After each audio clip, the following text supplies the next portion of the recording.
Hey there, Jenna coming to you again. This will be one of the final videos that you get from me just to kind of prepare you for the process. A question that everybody always has, especially if you've never closed a house before, if this is your first time, is where do we close? What time do we close? And what actually happens the week before closing? What can you expect? So this is just a video kind of preparing you for how this is all going to go. The title company that we chose in the beginning, this is the company that you send your earnest money to. This is going to be where we actually sign the documents for what's called closing. Closing is considered the signing of all of the final documents to get the money exchanged from the lender to the seller so that you can now own the house. So the address upon which that title company is located is where we're actually going to close. You will get all that information. You already have it, but I will go ahead and resend it to you as well.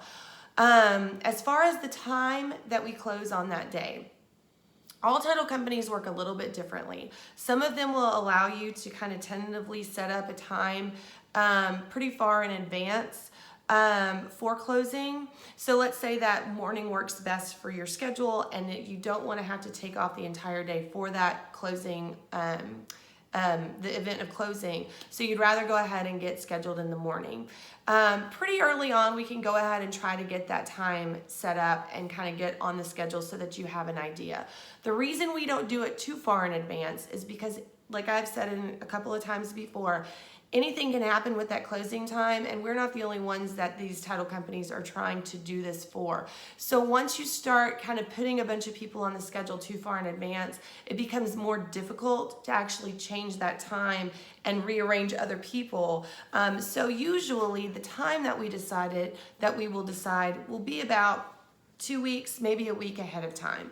And we can go ahead and get on their schedule so that we kind of know when we're supposed to be going in to close. In the event, so the week of closing, there's a couple of things that happen that you won't really be privy to, like be notified of, but that are going on behind the scenes. One of the things is that after the appraisal report comes in, all of your entire file, all of your financial documents, everything goes to a team of underwriters at the lender. They will look through all the everything that's on there and make sure they have every single thing that they need for their file to be able to approve you for your loan.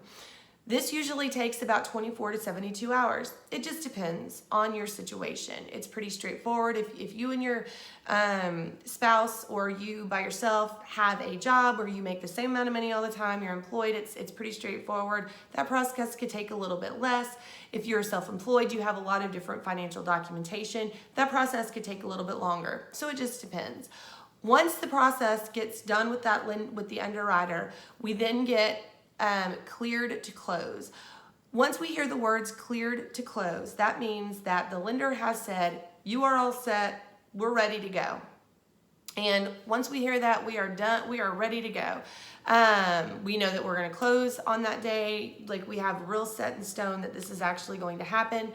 And then at that point, then the lender will create the documents and make sure that they have all of the documents that you as the buyer and the seller has to sign to make sure that this process is complete and that y'all can go ahead and transfer the money from the lender to the seller.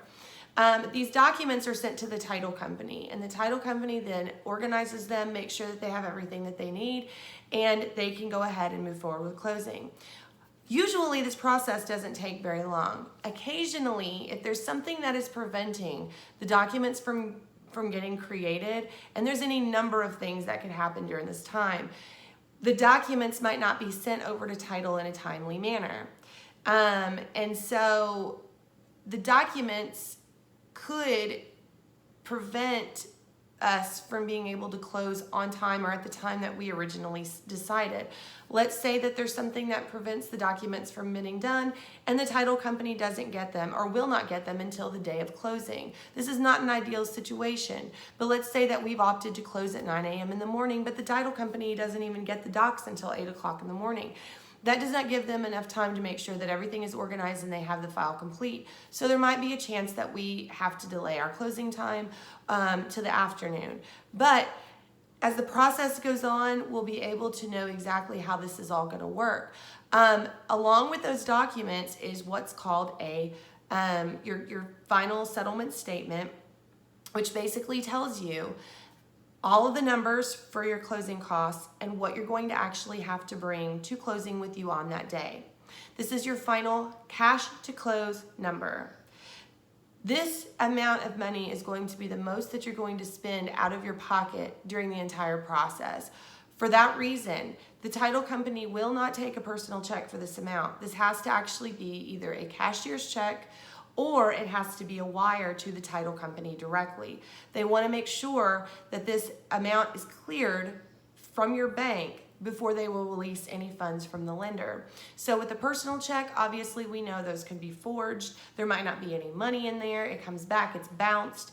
They want to make sure that they prevent that. So one thing that you can do right now to kind of alleviate some of the stress towards the end is to understand the process that your bank requires for you to get a cashier's check in that amount, or to let them know that you are buying a house and that you will be transferring a large sum of money via wire to the title company. Sometimes those banks require clearance from that bank in order for you to send your first wire. Most of us don't wire that amount of money on a regular basis. Most of us don't wire any of our funds. We will send small amounts, via Venmo or something like that. But to send a large, thousands of dollars in a wire, the bank wants to make sure that the account that they're sending it to is not fraudulent, and the title company also will send you directions about how to send this money to them, so that you're not sending it to a fraudulent account. Wire fraud is definitely something that happens. So this can sometimes be an involved process. If you wait until the day of to wire your funds, the bank could actually require that you come into the bank directly to actually set this up. You definitely don't want to wait to the last minute to do this. Bank of America would be a really good example, and Wells Fargo I know for sure. If you're wiring a large amount of money, they actually require you to come into a branch and actually sign an authorization saying that you're allowed to do that. At that point then, you can do a wire transfer via your app or on the website, and you can actually approve it, but you can't do that until you get the authorization form signed. So with that said, this is something that you can expect to go ahead and take care of now. Definitely go talk to your bank right now. You can do that as early as possible and let them know what's going on, so that you can make sure that those funds are available when they're ready and that it doesn't do anything to delay closing. And then at that point then, we would go in, we would get the documents signed, and then once you sign the documents and the seller signs the documents, those documents are then sent back to the lender. The lender will check over them for a final time to make sure that there wasn't any signature lines that were missing or initial lines that were not initialed, and they will send funding, which is basically where they transfer the money from one person to the next person.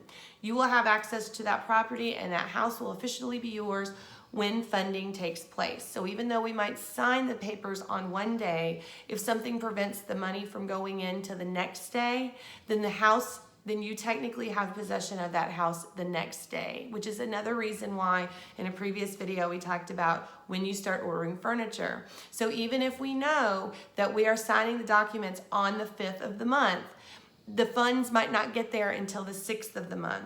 This can be especially tricky when it's a Friday. Let's say that the 6th is a Friday and we sign the documents later on in the afternoon, and the funds can't be transferred until the next business day, which would be Monday morning. Now you have a whole weekend where the funds have not been transferred. You have signed the documents, but technically the house still belongs to the seller. There's a reason for this, and it's because we want to make sure that if the money has not exchanged hands, that means that the seller still owns the house. So let's say that you move a bunch of stuff in and something gets damaged during that weekend. Who is responsible? You or the seller? So this is why it's very important that you don't move in anything until after we sign the documents and the loan is funded. I hope this clears up some of what's going to happen. the last week of closing and kind of how this is all going to work. If you have any questions, please feel free to let me know and I can walk you through any questions or concerns that you might have. Thank you. Bye.